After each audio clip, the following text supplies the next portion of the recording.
says, Meniver mourned the ripe renown that made so many a name so fragrant. He mourned romance now on the town, and art a vagrant. There's an interesting metaphor in this stanza. We see the phrase ripe renown and name so fragrant. This is a little confusing. How can a person's name be fragrant? Fragrant means to smell good. How can a name be fragrant? It also says ripe renown. Well, let me try to break these lines down for myself here. Renown means to be well known or famous. Ripe is what happens to a fruit when it comes of age, when it's ready to be eaten. So he's talking about something famous and ripe, or something that's come of age, that's ready to be eaten. He also talks about names that are fragrant. Okay? Well, when something is fragrant, everybody knows about it because they can smell it. Renown, when something is renowned, everybody knows about it because it's famous. So maybe he's talking about the names of people from the past that are famous, that people know. That's a little confusing. It's interesting, but I'm just going to kind of hold on to this. He's thinking about famous people. The word ripe might imply that it was famous people who lived a while ago, like they came of age, you know. But I'm not sure. Once again, I think this is talking about him loving the past. But this stanza is confusing to me. I'm not sure I understand. I'm going to put a question mark by it. And I may need to come back to it later. I'm going to move on to the next stanza. Meniver loved the Medici, albeit he had never seen one.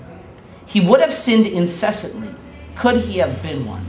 Wow, this is another tough stanza. The Medici. I don't know what that is. I'm going to have to make a point of asking my history teacher someday what that means. But right now, I don't have the time to figure out what it means. So I'm not going to worry about that. Albeit, he had never seen one. Okay, so whatever the Medici is, it's somebody he'd never seen. I can conclude, though, that the Medici, whatever it was a thing or person that was alive a long time ago. Because it's something that Meniver loves, and we know he loves old times. Albeit he had never seen one. He would have sinned incessantly, could he have been one.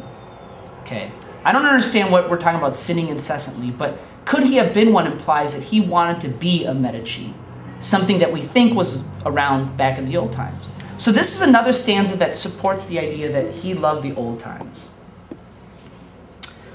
Make sure you've made all these notes, and I'm going to move on to the next stanza in about 5 seconds.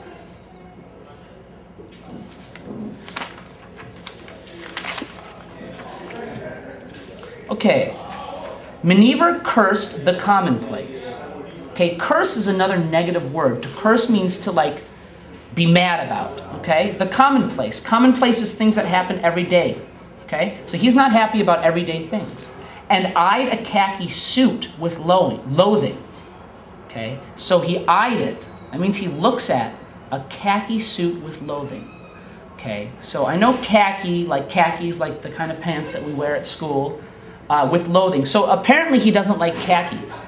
The next line says, he missed the medieval grace of iron clothing. Iron clothing. That must be like this armor over here. So there's an interesting comparison here. Here he's talking about how much he hates suits, khaki suits, maybe something that we would wear today. But he loved iron clothing or armor, something that they wore in the past. Okay? So I think my summary here might be MC loved old clothing. I think that sums that up. Make sure you get that written down too. Stanza 7.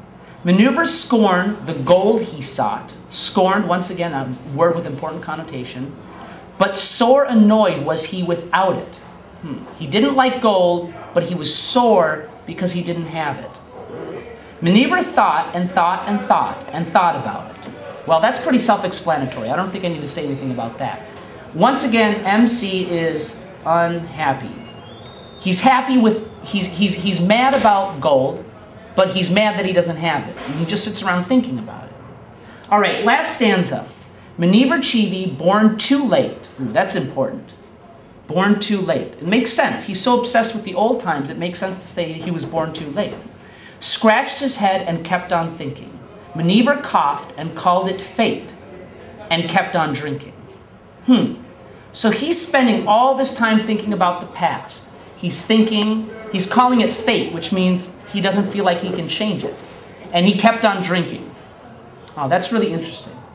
So I've read through this poem, and I'm going to spend some time thinking about it before I even look at the questions. We've got this interesting character named Chibi. He can't stop thinking about the past, and it makes him very unhappy. It seems like everything makes him unhappy. But he doesn't seem to do anything about it. He says it's his fate, which means he doesn't feel like he can change it. And he's not even trying to change it, because it seems like all he ever does is sit around thinking and drinking. That's really interesting. All right, now I'm ready to move on to the questions. Question 1 says, what feature most clearly identifies Maneuver Chibi as a poem? Well, I knew this was a poem right away just by looking at it, just the way it's shaped, the way the words are set up. So my options are the title of the text. This is a mistake.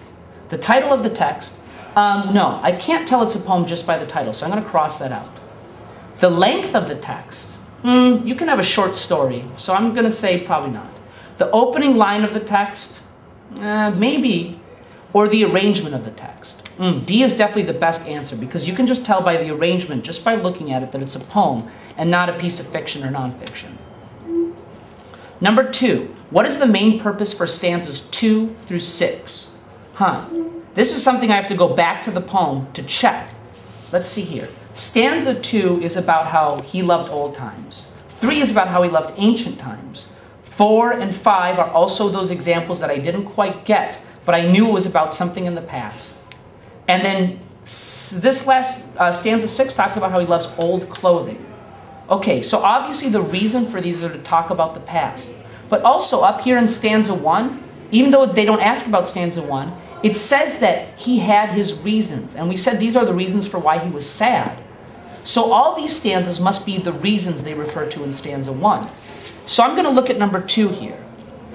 A says to show how Maneuver Chibi likes to daydream. It does show how he likes to daydream, so I'm going to put a mark there. Maybe that's the right answer.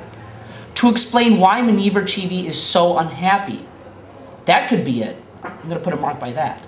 To list all the things that Chibi loves. Yeah, it definitely lists the things that Chibi loves. That's true. To show the destinations of Chibi's travels. He might have traveled to Thebes and some other places they refer to, but there's no evidence that he did. So D is definitely not the answer. A and C are very similar. They talk about things he dreams about and things he loves.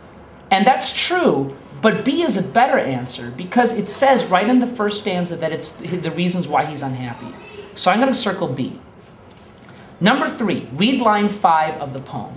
Maneuver loved the days of old. The phrase days of old most likely means, well, before I jump into an answer, I'm just going to look back at the text and see what it says. Line 5, Maneuver loved days of old when swords were bright and steeds were prancing. Oh, that's right. We already said that days of old means old times. So what are my options? A, Maneuver's youth. B, Maneuver's old age. C, past history. Or D, yesterday. Well, they don't talk about yesterday or Maneuver's youth. He might be old, but I definitely think days of old refers to past history. All right, are you guys keeping up with me? Are you crossing out the answers that are wrong and circling the answers that are right? Please make sure you're doing that. All right, number 4. What best describes the theme of the poem? A, complaining about something is useless if you don't do anything about it.